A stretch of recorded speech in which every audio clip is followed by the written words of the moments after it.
I want to welcome you to the Engineer Your Success podcast. My name is Dr. James Bryant, your host for today's show. This podcast provides tools, tips, and techniques to help you achieve success both in business and in life. And it is my pleasure to help you engineer your success and design a life where you are winning at work and at home. Welcome to today's show. Okay, today we're going to be talking about a pretty cool topic, and that is challenge versus curiosity. Which is your preferred approach? So how do you prefer to approach life? How do you prefer to approach communication? Is it from a position of challenge or a position of curiosity? And so we're going to talk about the differences between the two. We're going to provide some common definitions and then help you understand from which approach are you coming at in the challenges that you may be facing or the situations that you may be facing in life. But before we get there, I want to extend a personal invitation to the next Engineer Your Success on-ramp. It's going to be on Tuesday evening. That is February the 28th from 6 p.m. to 7 p.m. And the topic is on eliminating procrastination. So the Success on-ramp, these are small group meetings that are specifically designed to help close the gap from where you are to where you want to be. Earlier this year, we covered overcoming imposter syndrome. This month, it is eliminating procrastination. When we get into our meeting and in our setting on the 28th, we're going to talk about what are some other future topics that we can cover that's going to provide value and benefit to our community. So these are complimentary sessions. So you will have the ability to register to come and hang out with other engineers, with other like-minded people who are continuing to overcome and deal with the same issues that you are dealing with. And I say this a lot, and I really mean it. You do not have to do this alone. You don't. And it is beneficial for you to surround yourself with a community of people that are all trying to move in a similar direction to where you are trying to move, where you want to move. In one of the past podcast episodes, what I talked about is surrounding yourself with people that you want to grow with. It's not just about going with them, but it's about growing with them, and being with that group will help accelerate your growth. So I look forward to seeing you there on February the 28th from 6 p.m. to 7 p.m. talking about and eliminating procrastination. Today's topic, challenge versus curiosity, it has come up in a lot of sessions and interactions that I've had with my clients. And so I started thinking about, is this a broader subject that we can talk about on the podcast? And so I was having a conversation this morning with a friend, and we were talking about, again, another situation. And it's like, wait a minute. Listen, it sounds like you are approaching this situation from a position of challenge or confrontation. And so the question is, what would it look like if you approach that same situation from a position of curiosity? When you approach things from a position of curiosity, you do leave open other possibilities to reach a solution that's not predetermined, where there is wiggle room to come to common ground. There is wiggle room to invite the people that you're talking to invite the situation that you're looking at, and to explore different and new ways. So personally, I tend to lean towards curiosity, but there's also a place where coming at life and coming at your situations or communication from a position of challenge or confrontation may be what is actually needed. So let's get into some common definitions, or I think the first thing we're going to talk about is approaching life from a position of challenge. And so approaching life from that position of challenge, it really means that you're taking on life's obstacles with a determined and competitive mindset.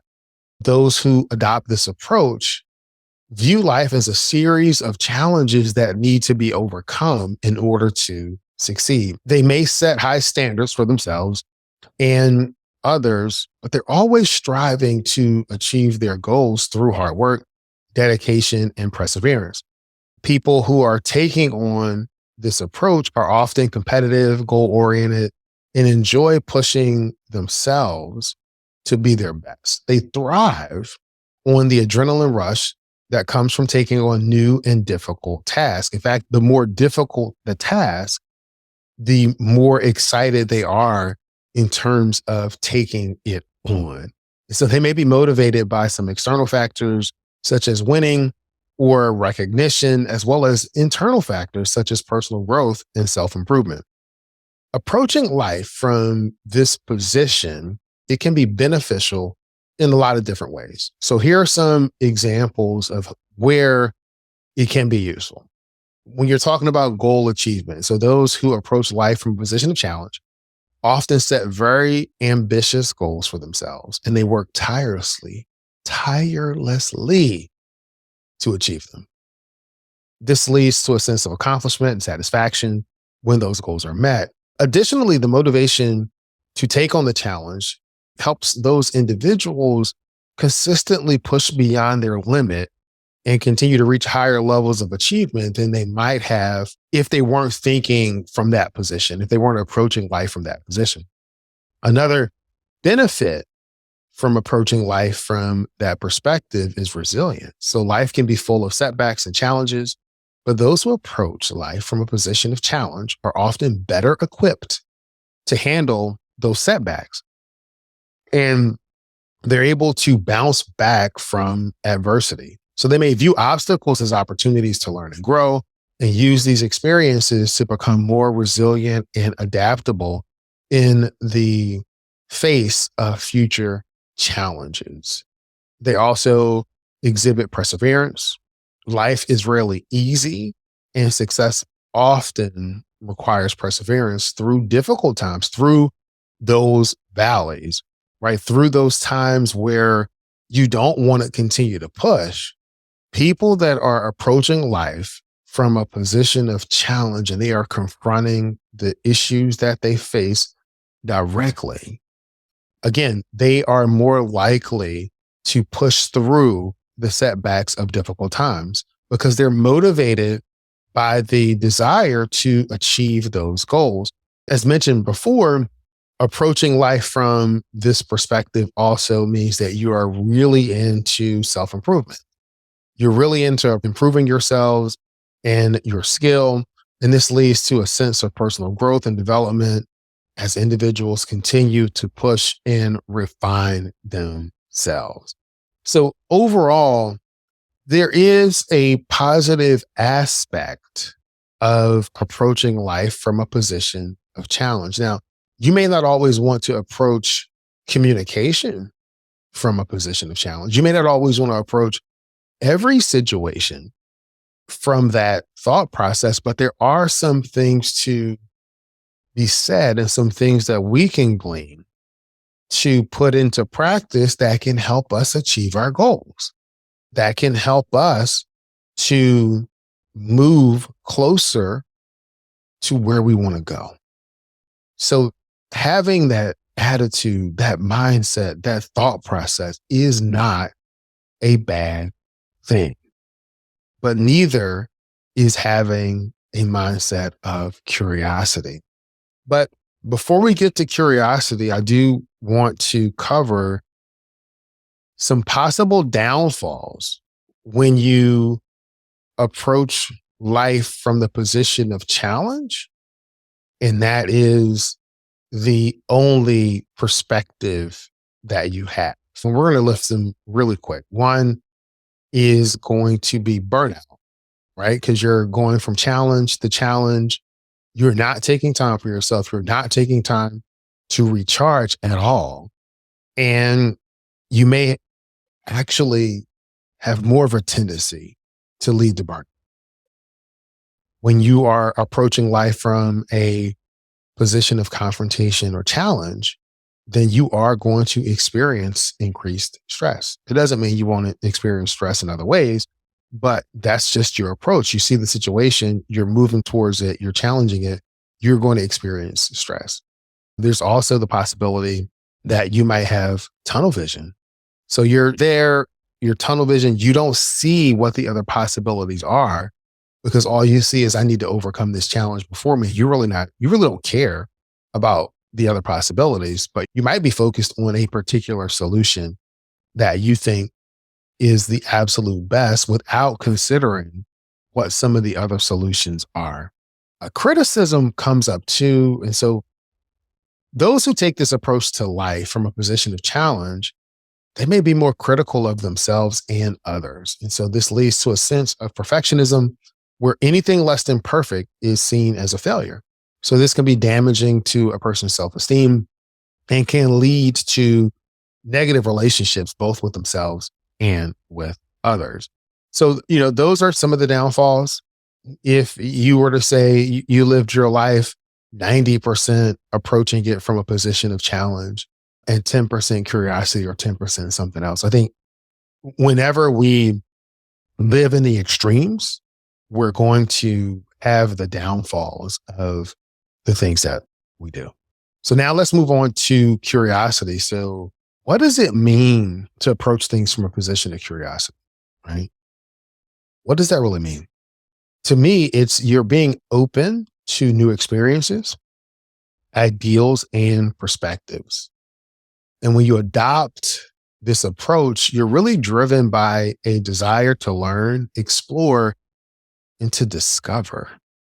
So you leave judgment aside in terms of being judgmental, and you approach situations with a sense of what are the possibilities, right? What are the possibilities? Are there new experiences, new knowledge that I can have to help me understand and deepen my appreciation for the situation that is in front of me? So people that take this approach, they're often open-minded, creative, flexible. They enjoy learning and trying new things, and they're not afraid to step outside of their comfort zone to do so. Because stepping out of their comfort zone is not about them.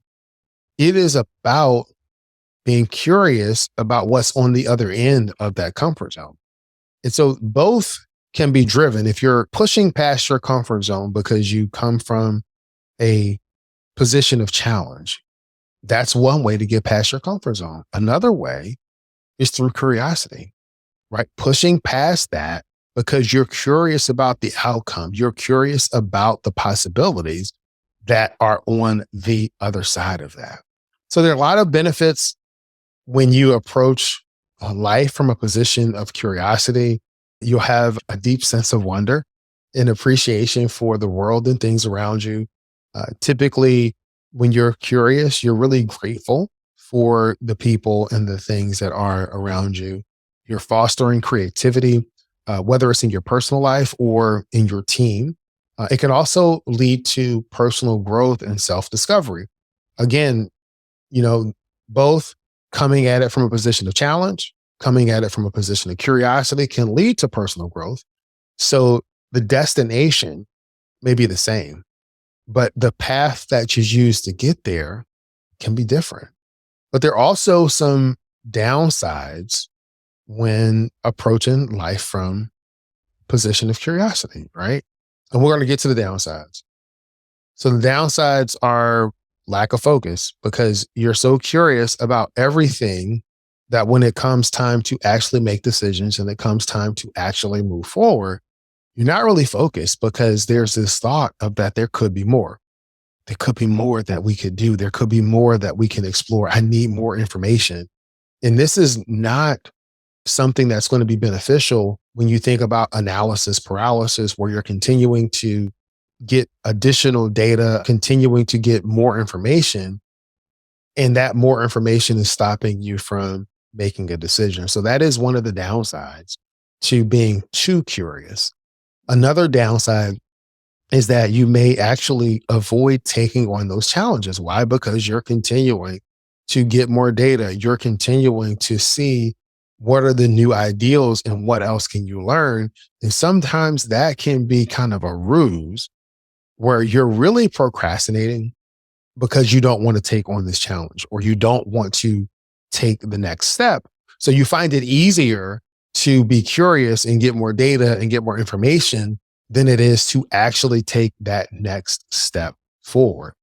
Another one is lack of satisfaction.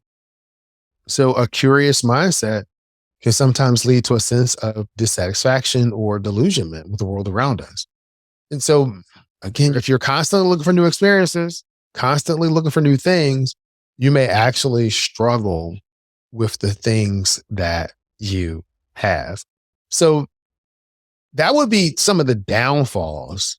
But when I think about the positive things of curiosity, again, quickly, you're open-minded, creative, you're flexible in your approach, and that desire to learn kind of drives your progress, and a sense of wonder and really being able to appreciate the things that are around you. So with anything, if you're living in the extremes, there are going to be those drawbacks, but how can you really leverage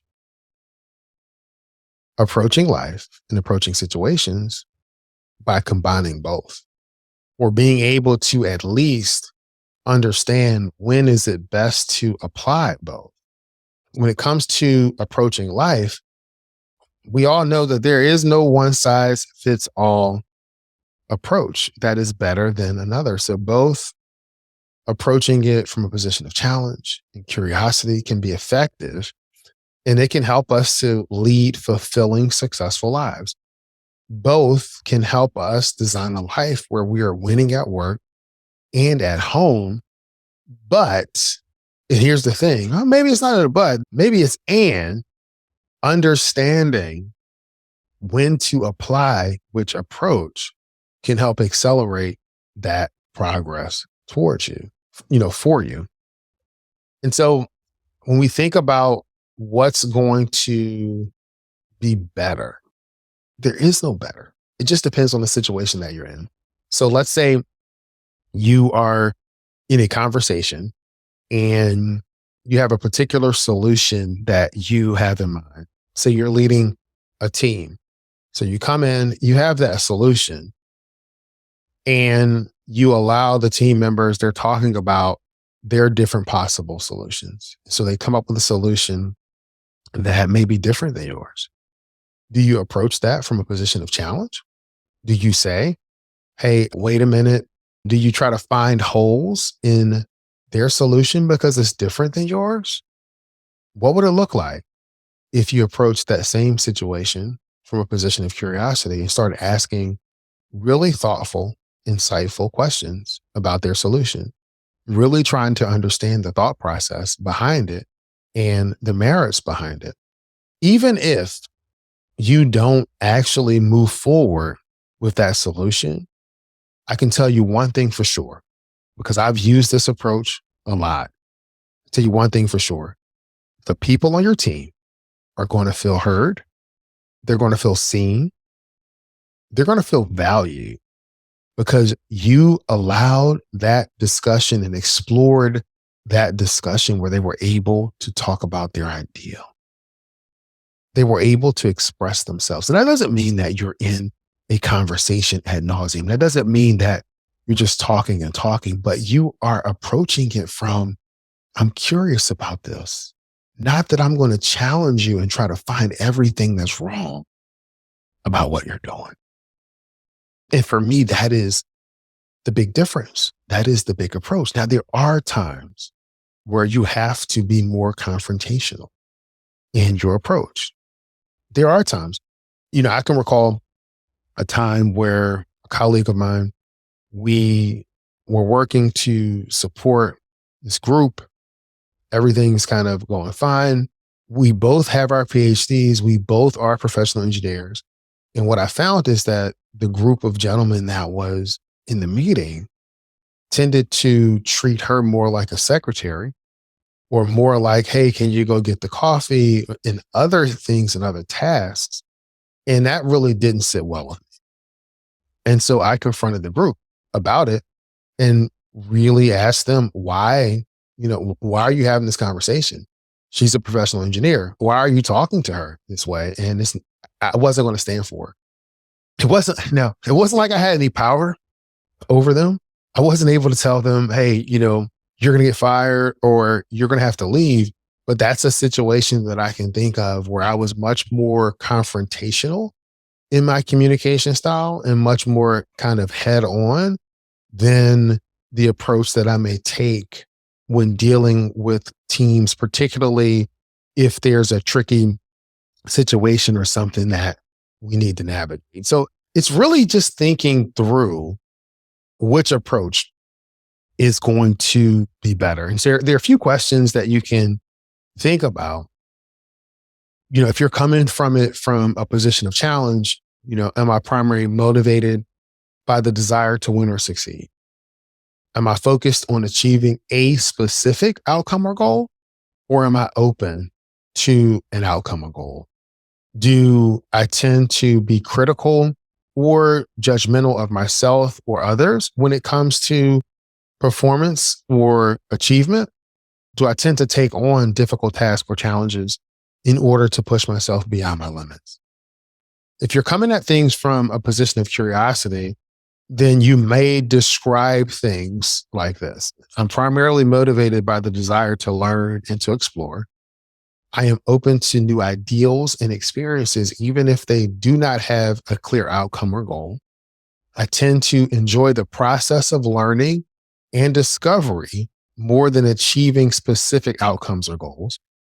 I tend to avoid situations that are uncomfortable or unfamiliar in favor of those that allow me to learn and grow in some way.